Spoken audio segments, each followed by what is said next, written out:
Friends, இன்றைக்கி ஆர்த்திஸ் கிச்சனில் பார்க்க போகிறதுங்க பீட்ரூட் குழம்புங்க. அதுக்கு தேவையான பொருட்கள் பார்த்துக்கலாம். பெரிய வெங்காயம் 2 எடுத்து பொடியாக அறுத்து வச்சுருக்கேங்க. ஒரு பச்சை மிளகாய் கீச்சி எடுத்து வச்சுருக்கேங்க. 2 தக்காளி பொடியாக அறுத்து வச்சுருக்கேங்க.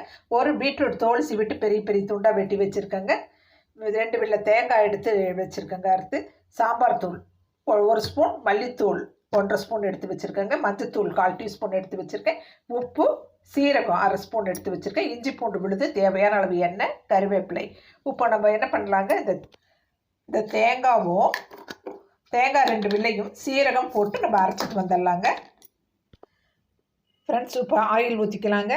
ஆயில் ஒரு 3 ஸ்பூன் எடுத்து வச்சுருக்கேங்க. ஆயில் காயுதுங்க.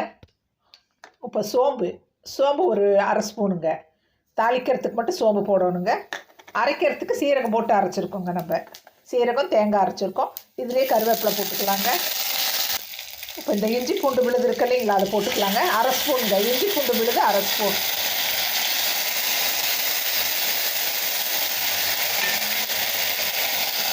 இப்போ இது நல்லா வதங்கிடுச்சுங்க. இதில் நம்ம இந்த பச்சை மிளகா வெங்காயம் போட்டுடலாங்க.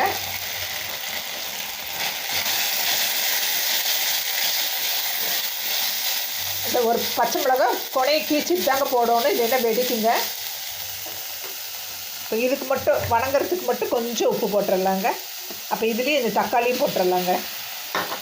போட்டு நல்லா வணங்கிட்டுங்க. கொஞ்சம்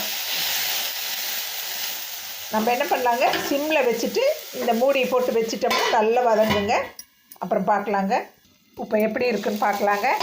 சூப்பராக வதங்கிடுச்சுங்க ஃப்ரெண்ட்ஸ். இப்போ என்ன பண்ணலாங்க, நம்ம இந்த பீட்ரூட் இருக்கு இல்லைங்களா, பீட்ரூட்டை கழுவி நான் எடுத்து வச்சுருக்கேங்க. அதோடய இந்த மஞ்சத்தூள் போட்டுக்கலாங்க. மல்லித்தூள் 1/2 ஸ்பூன் அதுவும் போட்டுடலாங்க. சாம்பார் தூள் 1 ஸ்பூன் போட்டுடலாங்க. உப்பு தேவையான அளவு போட்டுடலாங்க. போட்டுட்டு நல்லா பெரட்டி விடலாங்க.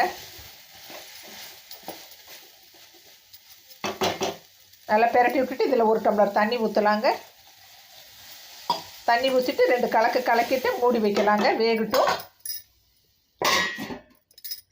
இப்போ எப்படி வெந்திருக்குன்னு பார்க்கலாங்க. சூப்பராக வெந்துட்டுருக்கு. இதில் இந்த தேங்காய் சீரகம் அரைச்சது இருக்கிறதுல 2 வில்லு தேங்காய் அரைச்சோம் இல்லைங்களா, அதை போட்டுக்கலாங்க. அதை போட்டுட்டு நல்லா கலக்கி விட்டுட்டு இன்னும் கொஞ்சம் வேகட்டுங்க ஃப்ரெண்ட்ஸ். இப்போ எப்படி வெந்திருக்குன்னு பார்க்கலாங்க. சூப்பராக ரெடி ஆகிட்டுருக்குங்க ஃப்ரெண்ட்ஸ். இன்னும் கொஞ்சம் சூப்பராக ரெடி ஆகிடுச்சுங்க ஃப்ரெண்ட்ஸ். அவ்வளோதாங்க. இப்போ நம்ம டேஸ்டிங் பண்ணலாங்க.